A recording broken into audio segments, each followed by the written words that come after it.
আজ আমি তোমাদের জন্য নিয়ে চলে এসেছি সাধারণী এক কন্যা গল্পের ষষ্ঠ পর্ব। চলো দেখতে থাকো কি হয় এই পর্বে।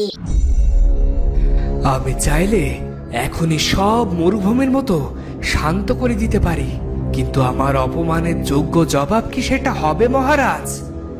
কি চাও কি তুমি? আমাকে তুমি রাজ্য থেকে বের করে দিয়েছিলে, আর আমি তোমাকে এই পৃথিবী থেকে বের করব এখন। তোমার এত সাহস, তুমি মহারাজের সাথে এভাবে কথা বলছো? যাও, এখনই এই স্থান ত্যাগ করো, নয়তো আমি তোমাকে বের করে দিতে বাধ্য হব। তোর এত বড় সাহস, তুই আমাকে বের করে দিবি? তবে দেখ এখন কেমন লাগে। জাদুকর তার জাদু দিয়ে রাজকুমারকে একটা পাখি বানিয়ে দিল, আর অট্ট হাসিতে ফেটে পড়ল। তোমার জাদুর খেলা বন্ধ করো, আমার আদরের কুমারকে আবার ফিরিয়ে দাও। বলো বলো তোমার কি চাই?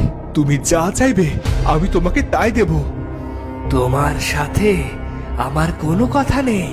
আমি তোমাকেও এমন হাল করব যে তোমার রাজ পরিবার নির্বংশ হয়ে যাবে।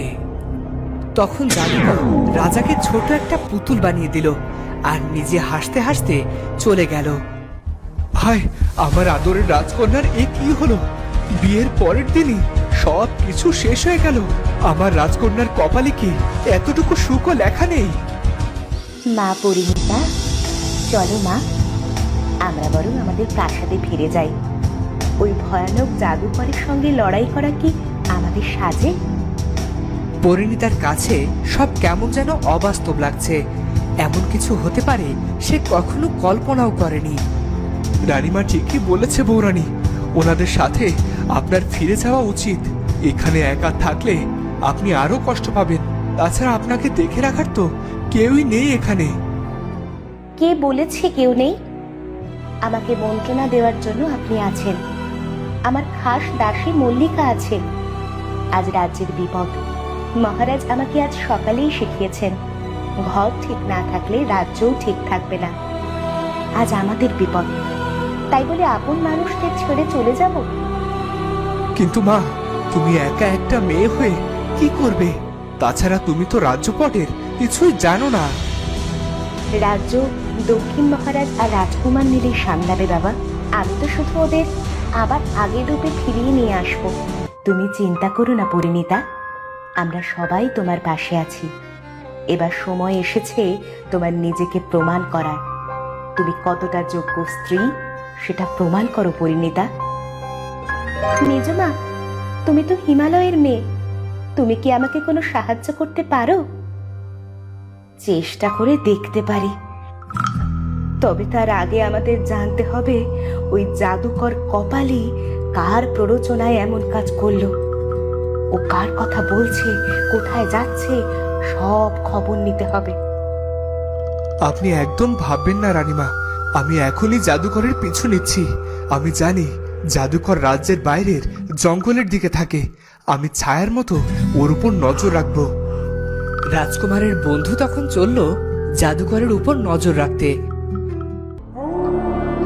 ওদিকে রাজকুমারের বন্ধু কড়া নজর রেখেছে জাদুকরের উপর।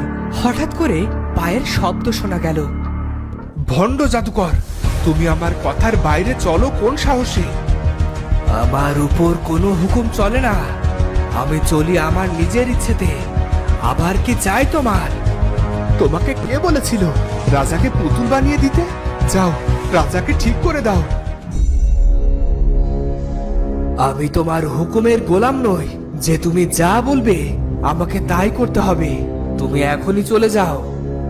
তোমার সাথে হাত মেলানোই যত নষ্টের গোড়া। তাছাড়া রাজা কিংবা তার ছেলেকে আগের অবস্থায় ফিরিয়ে দিলে আমার সব শক্তি চলে যাবে। আমি আবার সাধারণ মানুষ হয়ে যাব। রাজা যদি না থাকে তবে আমি আমার কাজ হাসিল করব কিভাবে? আমি রাজাকে অনেক কষ্ট দিয়ে মারতে চাই। তাছাড়া এই শূন্য সিংহাসন দিয়ে কি করব আমি? তার গুপ্তধনের হাদিস সে ছাড়া আর কেউ জানে না। বোকা জাদুকর, তুমি শুধু বোকা নও, একটা ভণ্ডও বটে। ইচ্ছে করছে তোমাকে এখানেই শেষ করে ফেলি। হিমালয়ে এক সাধু আছে যার নাম কিঙ্কর। আমি তার কাছে খবর পাঠিয়েছি, সূর্য ডোবার আগেই সে এসে যাবে। তবে তুমি পাখি রাজপুত্রকে প্রাসাদের বাইরে যেতে দিও না, কারণ সূর্যের আলো পড়লে তার এই রূপ আর বদলাবে না। না, এটা কিছুতেই হতে পারে না। এই কে আছো? প্রাসাদের সকল দরজা জানলা এক্ষুনি বন্ধ করে দাও। অনেক প্রতীক্ষার পর এলো হিমালয়ের বিখ্যাত সাধু কিঙ্কর। আসুন সাধু বাবা, আমাদের আতিথ্য গ্রহণ করুন। কি হয়েছে? এত জরুরি তলব করে দক্ষিণ রাজ্যে ডেকে পাঠালে যে? আমাদের 7 মায়ের একমাত্র কন্যা পরিণীতার জীবনে ঘোর বিপদ নেমে এসেছে বাবা। আপনি দয়া করে কিছু করুন, না হলে আমার মেয়ের বদনাম হবে।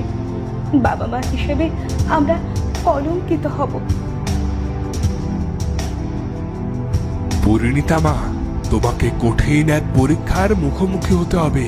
তুমি জয়ী হলে সব আগের মতো হয়ে যাবে, কিন্তু তুমি হেরে গেলে সব কিছু ধ্বংস হয়ে যাবে, কেউ বাঁচতে পারবে না।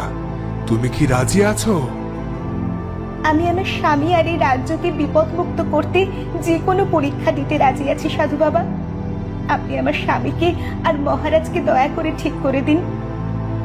জাদুকরেরা অপশক্তির আরাধনা করে, অপশক্তিকে তারা মন্ত্র বলে ডেকে আনে আর তাকে সন্তুষ্ট করে। তুমি যদি তোমার পাখি স্বামী আর মহারাজের পুতুলকে নিয়ে ওই জাদুকরের অপশক্তির সামনে যাও আর নিজ মুখে সব খুলে বলো, তবে সে নিশ্চয় তোমাকে সাহায্য করবে। সূর্য ডুবতে যাচ্ছে, তুমি এখনই বেরিয়ে পড়ো। তখন পরিণীতা আর রাজকুমারের বন্ধু চলল জাদুকরের কুটিরে। ততক্ষণে সন্ধ্যা নেমে গেছে। আপনি একদম চিন্তা করবেন না, আমরা সত্যের পথে আছি, আমরা হারবো না। আমরা দেরি করে ফেললাম না তো? হ্যাঁ, আমি বরং লুকিয়ে জাদুকরের গৃহে প্রবেশ করি। এটা একটু বেশি ঝুঁকিপূর্ণ হয়ে যাবে বৌরানী। আমি বরং গিয়ে দেখি, কারণ ওই জাদুকর যেমন চালাক তেমনি ভয়ঙ্কর। শক্তি দিয়ে জাদুকরের সাথে পেরে ওঠা অসম্ভব, আর শক্তি যেখানে কাজ করে না সেখানে কৌশলী হতে হয়। আমি তো আমার রাজপুত্রকে সুস্থ করে তবেই প্রাসাদে ফিরব, নয়তো এই কলঙ্কিত মুখ আর কাউকে দেখাবো না কখনো। আপনি এখানেই আমার জন্য অপেক্ষা করুন। সাবধানে বৌরানী। পরিণীতা লুকিয়ে জাদুকরের গৃহে প্রবেশ করে। জাদুকর তখন মন দিয়ে অপশক্তিকে ডাকছিল আগুনের সামনে বসে। হঠাৎ আগুনের শিখা জোরে জোরে জ্বলতে শুরু করলো, আর ভেতর থেকে কথা বলার শব্দ শুনতে পাওয়া গেল। তুই আমাকে রাজ রক্তের আহুতি দিতে চেয়ে এখন সামান্য মন্ত্রীর রক্ত দিয়ে সন্তুষ্ট করতে চাস? যা পারিস না সেই কথা কেন দিস? কথার খেলাপ করা আমাদের ধর্ম নয়। তা তোর ঘরে মেয়ে এলো কোথা থেকে? তুই তো বলেছিলি তুই সন্ন্যাস জীবন চাস। তুই আমাকে ধোকা দিয়েছিস। না না, আপনার ভুল হচ্ছে। আমি কোনো মেয়েকে নিয়ে আসবো কোথা থেকে? তার মানে তুই আমাকে মিথ্যাবাদী বলতে চাস? ক্ষমা করবেন অপশক্তির বাহক, আমি আপনাকে বিরক্ত করতে চাইনি, তবে আপনি আমাকে সাহায্য করুন।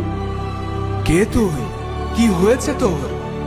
তো বন্ধুরা, এবার কি হবে? পরিণীতা এখন অজানা বিপদে ফেসে গেল। মহারাজার রাজপুত্রের সাথে কি এবার পরিণীতাও জাদুকরের মায়াজালে ফেসে যাবে? সেটা দেখবো আমরা পরের পর্বে। দেখা হচ্ছে পরের ভিডিওতে। ধন্যবাদ। এইরকম নতুন নতুন মজাদার ও এর পরের পর্ব পেতে আমার চ্যানেলটি সাবস্ক্রাইব করে সঙ্গে থাকবেন। ধন্যবাদ।